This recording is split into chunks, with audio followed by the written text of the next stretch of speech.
Come out of the box.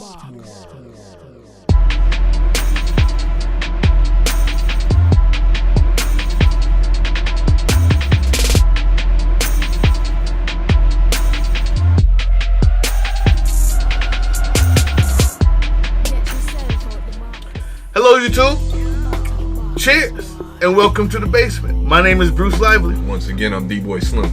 And the basement is the first daily hip-hop debate show. From Tuesday through Friday, we tackle the most intriguing topics in hip-hop culture and the world around it. So welcome back, basement family.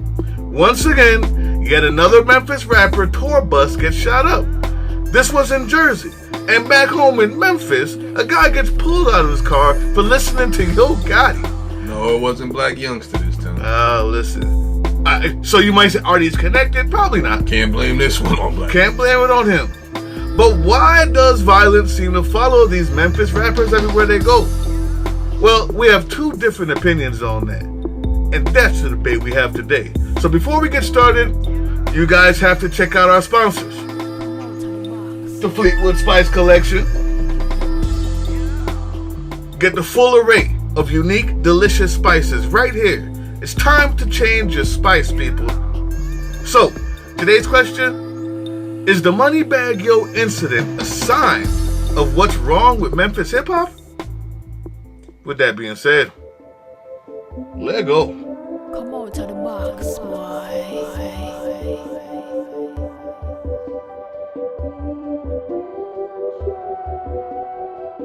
On you, baby. We back. We back. Hope you had a good weekend. What's going on out there, YouTube? There's a lot going on in hip-hop right now. You saw me put up live Saturday or Sunday after I came back in town that MoneyBagg Yo truck got shot up. People are in the hospital. I saw some other news reports since then. It's real. I was thinking, is it a publicity stunt? No, it's not. It's very real. We first appreciate the feedback on that too. Definitely. We almost have 500 subscribers right now. Thanks to you guys. Thank you.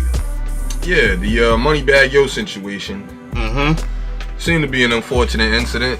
From afar, it seems like one of these typical extortion things where rappers come to the city and if they're not in tune with the right people or if they're not in contact with the right people in that city, the extortion game gets laid down. Yeah, is what it seemed to be. Which it's kind of extreme to go shooting up, but I guess you sending that warning, like somebody has to be reached, somebody has to be contacted, ties have to be made. I have I have an idea on why it was so extreme in this situation, and that's what I'm gonna get. I don't particularly think there's any black cloud that follows Memphis rappers or Memphis artists. I think this happens everywhere more times than not. I think we forget how often it happens when in actuality it's become the norm.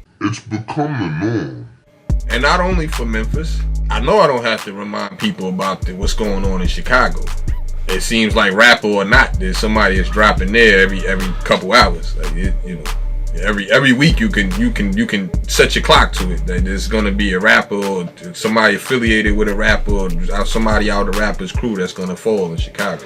That's become the regular. But not the big time rappers though. That's become the regular out there. Well, big time or not, MoneyBagg Yo is not particularly a big artist. He has no platinum or gold sales. He's just a rapper up under the CMG label. He's not the biggest artist, but it's happened. So, and not really none of the Memphis artists outside of Young Dolph are particularly that big. But you mentioned the Memphis artists, or that's what we're debating today. I'm just here to say it, or remind the people that it happens everywhere. Atlanta in particular. We can't forget about what just happened to Bankroll Fresh just last year. Just a week ago, just a couple of days ago, another local artist in Atlanta by the name of Young Mozzie, who was up under Kevin Gates' label, got shot and killed. So, and these are people that, they didn't, fortunately for Dolph, he had the bulletproof, but these were rappers that wasn't so fortunate and they got killed, so I'm just, I say that to say that this is it's not just a Memphis thing where it's happening, violence and, you know, crazy things outside of, you know, the raps that, you know, are perpetuated by these artists, but it's happening all over the globe. If y'all been following, you do your homework. Young Mozzie, local, hadn't had any hits, wasn't particularly big, but still in all, it's another black man, youthful, young black man that was trying to come up through the rap game or whatever, and probably still had, you know, 1 foot in the street. And this is what I attribute it to. Still having that 1 foot in the street. Still knowing the goons that are active. Still rolling with the hitters, as most of their raps and most of these guys' music perpetuates. Drugs you may still be using, or people that surround you that are still using drugs. As we seen also with Atlanta.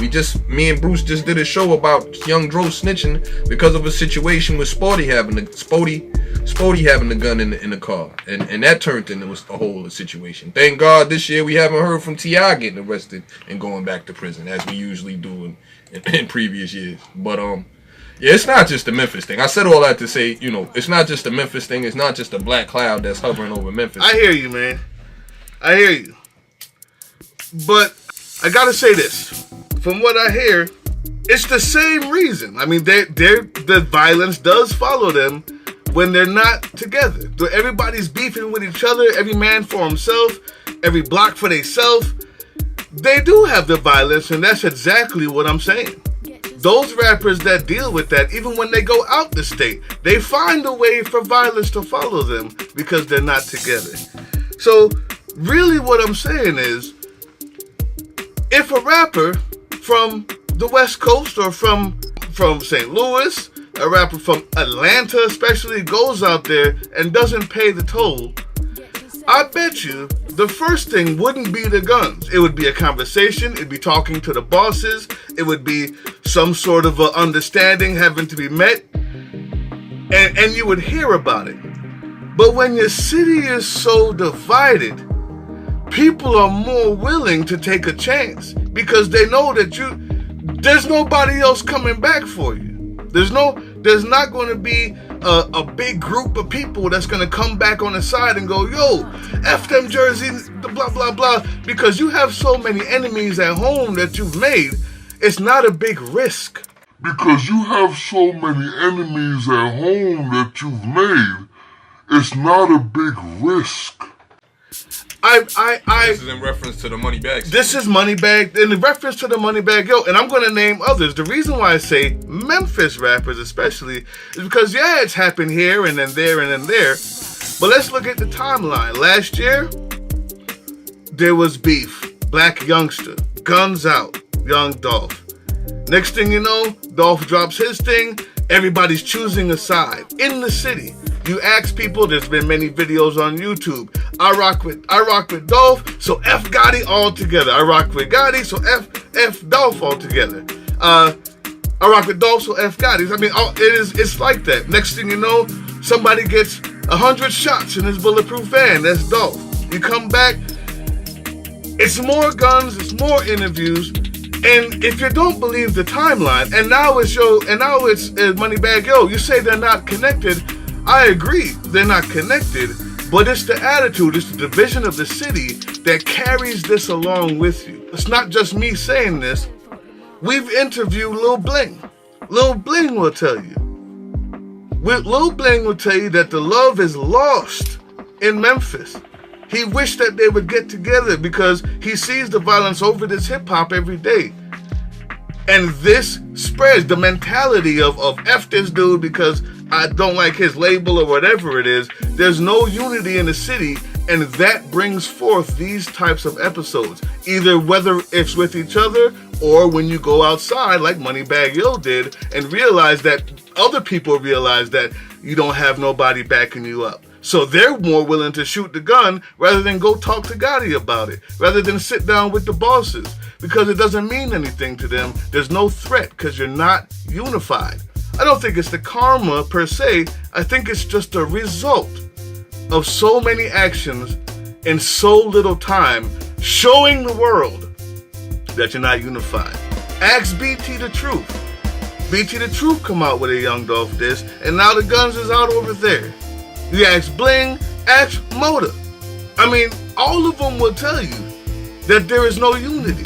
And I believe that lack of unity, that constant dissing back and forth is inadvertently one of the reasons why you see this violence follow them more than others.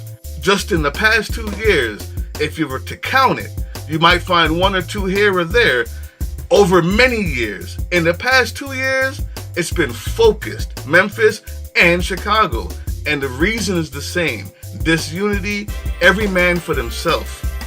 That type of mentality only breeds more violence and corruption. If it was more unified, I am 99.9% sure it wouldn't have went straight to the guns for a lack of a toll. Because that's been done before, and other things have come out of that. Talks, maybe aggression. The 100 shots to the tour bus comes because they don't think you're going to do anything about it. The 100 shots to the tour bus comes because they don't think you're going to do anything about it. And they think that you personally will, but your city's not unified. There's going to be no recourse on a grand level. And that comes from a lack of unity in the city. That's my point. Well, my whole point of the debate is the fact that there are other cities besides Memphis that has the same amount or more violence, or the same amount or more altercations involving rap artists. And I have facts to prove that. Okay. I didn't mention New York in my opening statements, but let's go to New York. We've seen over the years, with Ja Rule and 50, Pun and Fat Joe and his crew, the Rough Riders, Rockefeller. We've seen that over the years. Let's go to recent times, though.